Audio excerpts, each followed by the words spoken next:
Hello friends, नमस्ते। मैं हूं अर्चना और ये है मेरा चैनल इंडियन क्राफ्ट मास्टर। आज के वीडियो में मैं कुछ ऐसी चीज़ें बनाकर लाई हूं जो मैंने फ़र्स्ट टाइम ही ट्राई की हैं और इन्हें हम चाहे तो ऑर्गेनाइज़र की तरह यूज़ कर सकते हैं और चाहे तो हम इन्हें फेक प्लांट्स लगाने के लिए भी इंडोर प्लांटर की तरह भी यूज़ कर सकते हैं।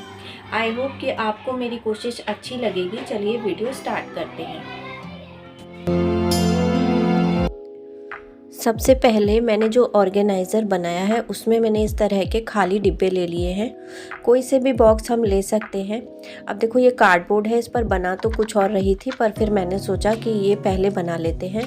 तो एक इस तरह की शेप मैंने रख कर के इन दोनों को और ड्रॉ कर ली है चॉक से और फिर इसको हम कट कर लेंगे।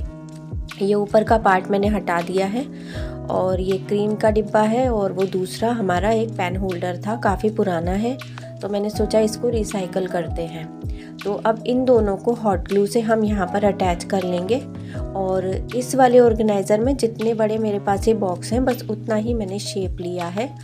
और बस अब इन दोनों को यहाँ पर अटैच करने के बाद अगर आपके पास मेक्रम की कॉर्ड हो या फिर जैसे वाइट जो कॉटन की जो जिसे हम नाड़ा कहते हैं ऐसे धागे होते हैं वो हो, और नहीं तो फिर इस तरह की रस्सी जूट की जो आती है तो कुछ भी हम ले सकते हैं। और चाहें तो कलावा भी ले लें या वाइट कलर के धागे होते हैं, थोड़े मोटे होने चाहिए, तो वैसी चीज़ हम ले करके और इस तरह से हम इस पर रैप करते जाएंगे। और एक के बाद एक जैसे हम बस लाइंस ऐसे हमें पूरी इस पर रैप करते जानी है। और ये जो रस्सी है जैसे मैंने तो काफ़ी लंबी खोल ली थी, पर इतना बड़ा अगर धागा ना हो तो बीच में कट हो जाए तो भी कोई बात नहीं है, हॉट ग्लू से उसको अटैच कर लेंगे।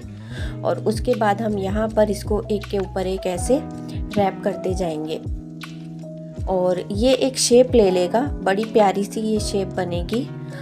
तो देखो जो बेकार पड़ी चीज़ें होती हैं और कई बार पता नहीं होता कि उनको यूज़ करके हम कुछ नया कुछ इनोवेटिव सा बना सकते हैं और बहुत ही इजी बन जाती हैं ऐसी चीज़ें। तो ज़रूर ट्राई करना चाहिए जब भी टाइम मिले। अभी मेरी तबीयत थोड़ी ठीक नहीं है, शायद आवाज़ से भी आपको लग रहा होगा, तो पर फिर भी मतलब क्राफ्ट डिले ना हो जो अक्सर हो भी जाते हैं तो वो मुझे अच्छा नहीं लगता है। पर कई बार परिस्थितियाँ ऐसी होती हैं या और जैसे जो वर्कलोड है वो इतने ज़रूरी हो जाते हैं कि ये काम अक्सर पीछे छूट जाता है, और वो भी तब जब आपको खुद से ही करना हो। और जैसे मैं तो ये काम तभी करती हूँ जब मैं अकेली होती हूँ। मैं ज़्यादातर जैसे किसी के सामने अभी ये सब नहीं करती हूँ, बस आप ही मेरे सब्सक्राइबर्स हैं जो मेरे सपोर्टर्स हैं और मैं चाहती हूँ कि ये काम मेरा थोड़ा बड़े लेवल पर पहुँचे। तो इसलिए मैं आपसे कहती हूँ कि आप मेरे वीडियोस देखें और अगर आपको अच्छे लगते हैं तो प्लीज़ आप मेरे चैनल को सब्सक्राइब करें, मुझे सजेशंस दें, मुझे कमेंट करें। अगर वीडियो पसंद आ जाता है तो आप लाइक कर दें। और लास्ट वीडियो में मैंने बोला भी था कि मैं इस मंथ में एक ऐसा मतलब शॉर्ट्स का एक सीरीज़ शुरू करना चाहती हूँ जो 90 डेज़ डेली मेरा 1 शॉट आए और वो भी ऐसा हो जिनके मैं वीडियोस नहीं बनाऊँ, मतलब वो अलग शॉट बनेंगे और वीकली वीडियोस बनेंगे। पर लास्ट वीडियो इतना देखा ही नहीं गया, तो आप अगर ये वीडियो देख रहे हो तो प्लीज़ मुझे बताएं, मुझे कमेंट करें कि मैं जो करना चाहती हूँ वो अभी आपको कितना सही लगता है, तो मुझे सजेस्ट कर सकते हैं। अब इस तरह से पूरी रोप जितना भी हमारा ये जो 2 डिब्बे थे हमारे दोनों को कवर कर लिया। अब देखो ये एक शू की शेप ले चुका है। और अब इसके बाद मैंने इस पर पूरा स्प्रे पेंट कर दिया है ब्लैक कलर का, और ब्लैक इज़ ब्यूटीफुल।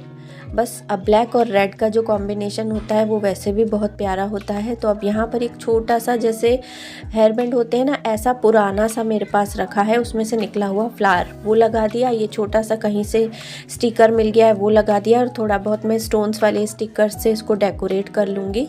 और बस ये मेरा शू जो है ये रेडी हो जाएगा। तो चाहे तो इसको आप पेन होल्डर की तरह यूज़ कर सकते हैं, कटलरी होल्डर बना लें, या फिर हम इसमें आर्टिफिशियल प्लांट्स लगा सकते हैं। और अगर आपको रियल प्लांट्स लगाने हो तो नीचे थोड़े थोड़े से होल्स कर लेंगे, तो उस तरह से ये एक प्लांटर का भी काम देगा। और शो पीस तो ये है ही सही।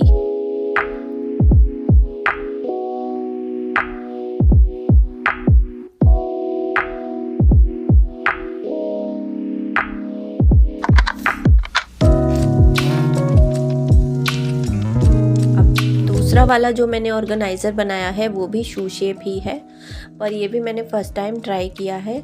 और इसको मैंने पहले तो ये एक शेप कट कर ली है, रीबॉक का ही बॉक्स था तो मैंने सोचा कुछ ऐसा ही बनाते हैं। एक बॉटल ले ली है और इसको भी मैं 2 पार्ट्स में कट कर लूँगी।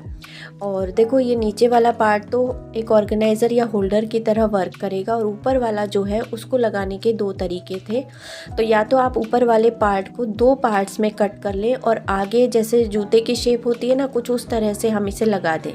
पर मैंने सोचा इसमें ना कुछ एक्सपेरिमेंट करते, तो मैंने ऐसे ही सीधे का सीधा इसको लगा दिया है। इसका ढक्कन अलग रख लिया है। इससे क्या होगा, ये 2 बन जाएंगे इसमें, मतलब आप 2 होल्डर बना सकते हैं, 2 in 1 हो जाएगा ये। तो ऐसे यहाँ पर ये ऊपर का पार्ट अटैच कर लूँगी। वैसे भी क्या होता है कि जितना हमने लिया है वो चीज़ यूज़ कर ली और बाकी का जो पार्ट है ना वो हटा देते हैं, तो फिर वो मतलब इग्नोर हो जाता है, ये पड़ा रह जाता है। तो मैंने सोचा पूरी बॉटल ही यूज़ कर लेते हैं। अब अगर आपके पास में न्यूज़पेपर हो तो वो लगा लें आप, जो बीच का गैप है उसे भरने के लिए। फॉइल पेपर हो तो वो लगा सकते हैं, या फिर कार्डबोर्ड जो भी आपको ईजी लगे वो लगा लें, टिश्यू पेपर लगा लें और बीच का ये गैप भर लें। थोड़ा सा बड़ा बनाने के लिए मैंने इस तरह से गैप लिया है, नहीं तो दोनों को पास पास भी हम जोड़ सकते थे। टोटली ये एक्सपेरिमेंट बेस ही है। तो बस इस तरह से अब पीछे का ये पार्ट ले लिया मैंने, कार्डबोर्ड को कट कर लिया है और यहाँ पर मैं ऐसे इसको अटैच कर लूँगी, जैसे जूते की शेप होती है ना, बूट होते हैं जो लॉन्ग बूट, कुछ उस तरह से बनाना था मुझे। तो अब इसको यहाँ मैंने अटैच कर लिया है और उसके बाद में इसका जो गैप है उसको हम अच्छे से कवर कर लेंगे। तो वो भी कार्डबोर्ड की हेल्प से कर लिया था मैंने, और नीचे ऐसे स्ट्रिप्स कट करके और चारों तरफ से मैं इन स्ट्रिप से इसको कवर कर लूँगी। मतलब एक थोड़ा सा ना बूट जैसी शेप आ जाए, थोड़ी इमेज अच्छी लगने लगे इसकी, बस ये सोच करके। और मैंने इसको पूरा अच्छे से पहले फिल किया है, फिर मास्किंग टेप भी अटैच कर दिया था ताकि हॉट ग्लू लगाएं तो एकदम फिक्स हो जाए, मतलब गैप बहुत ज़्यादा ना रहे। और फिर भी जैसे जो कार्डबोर्ड के एजेस हैं उनको भी अच्छे से हमें मास्किंग टेप से ही पूरा कवर करना है, क्योंकि मैं इसमें जो चीज़ यूज़ कर रही हूँ वो है वॉल पुट्टी। तो वॉल पुट्टी जो हम लगाएंगे तो कार्डबोर्ड वो खुलने लग जाएगा, अब वो खुले नहीं, इसलिए बहुत अच्छे से पूरी तरह से हमें इसको मास्किंग टेप से पूरा कवर कर लेना है। और एक प्रॉपर शेप देने के बाद में फिर उसको हम वॉल पुट्टी लगाएंगे, एक कोट कर लें। और अगर लगता है कि शेप पर्टिकुलर नहीं आ रही है तो दूसरा कोट कर सकते हैं, एक्रिलिक वॉल पुट्टी भी यूज़ कर सकते हैं।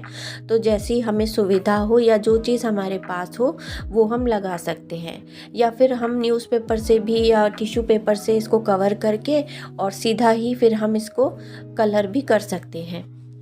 फिर मैंने सोचा कि इसको ना ऐसे हम अच्छे से इसको, पहले देखो मास्किंग टेप हो गया पूरे में, फिर उसके बाद में अब मैं इस पर वॉल पुट्टी अप्लाई करूँगी ताकि बिल्कुल भी इसके जो एजेस हैं ना वो खुलेंगे नहीं और एक प्रॉपर शेप आ जाएगी।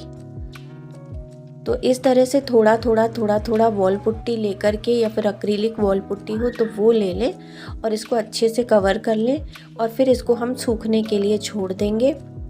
और जब ये सूख जाएगी तो अगर आपके पास सैंड पेपर हो तो उससे इसको रब कर लें, और उसके बाद इस पर जो चाहें वो कलर हम कर सकते हैं। तो मैंने ये ब्लू कलर, मतलब पर्पल कलर है, ये ले लिया था और इसको ही मैंने 2 कोट कर दिए थे ताकि थोड़ा सा कलर खिलकर आ जाए।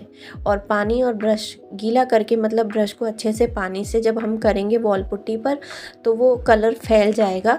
या फिर पहले जो वॉल पुट्टी है उसको पानी का कोट कर लें, उसको गीला कर लें और उसके बाद में इस पर हम कलर अप्लाई कर सकते हैं, तो कलर अच्छे से स्प्रेड हो जाता है। और देखो जितना मुझे आता है या जैसे मैं बनाती हूँ वैसे मैं बताती चलती हूँ, और ये कोई ज़रूरी नहीं है कि इसी ट्रिक से या इसी आइडिया से हम कोई काम करें, और अच्छे से जैसे भी जो स्किल्स हो वो आपकी, उस हिसाब से आप इसको और अच्छे से डेकोरेट कर सकते हैं और अच्छे से बना सकते हैं। तो ये मुझे ना शू शेप का जो ऑर्गेनाइज़र है वॉल पुट्टी से बनाने के लिए पिछली बार एक कमेंट आया था, तो मैंने सोचा कि ट्राई करके देखते हैं। अब देखो ये बन गया, एक बार कलर हो गया, फिर उसके बाद नीचे मैंने पिंक कलर ले लिया है। वैसे येलो भी ले सकते हैं, वाइट भी ले सकते हैं, तो जो भी कलर चाहे वो कलर आप ले सकते हैं। तो नीचे की ऊपर की थोड़ी सी ऐसे बाउंड्री हल्की हल्की सी अलग दिखने लग जाएगी, तो थोड़ा सा अच्छा लुक आ जाएगा। तो एक कोट कर लें, एक कोट सूखने के बाद में हम दूसरा कोट भी कर सकते हैं। थोड़ी मुझे बोलने में दिक्कत हो रही है, पर फिर भी ये है कि मैं लिखती कम हूँ मेरे वीडियोस में, क्योंकि लिखने का टाइम अभी थोड़ा अलग से मुझे कम ही मिल पाता है, तो मैं बोल कर ही बता देती हूँ। और कोई ऐसे मतलब बहुत ज़्यादा मुश्किल चीज़ें नहीं हैं, देखकर भी समझ आ जाती हैं, तो इसलिए मुझे लगता है कि बिना लिखे भी काम चल जाएगा। और जैसे जैसे अगर मेरे सब्सक्राइबर्स बढ़ते हैं तो जो डिमांड होगी उसके अकॉर्डिंग मैं काम करूँगी। मेहनत तो अपनी तरफ से मैं कर ही रही हूँ, बस मुझे आपका सपोर्ट चाहिए, तो प्लीज़ मुझे सपोर्ट करें और मुझे बताते रहें। अब जैसे ये जो बच्चों की बर्थडे कैप होती है ना, उसमें नीचे फ़र लगी होती है, वो फ़र मैंने निकाल ली थी और अब इस फ़र को मैं यहाँ पर इस जूते के ऊपर की साइड अटैच कर दूँगी। तो जैसे जो येती के शूज़ होते हैं, जीनोम के शूज़ होते हैं ना, कुछ उस तरह के शूज़ बन जाएंगे। इसे लगाने के बाद कुछ मुझे पेच मिले थे, पता नहीं कौन से पेच होते हैं, ये लगा दिए मैंने, और एक ऐसे लगा दिया डोर खींचने का जो होता है, और बस ये शू मेरा तैयार हो गया है।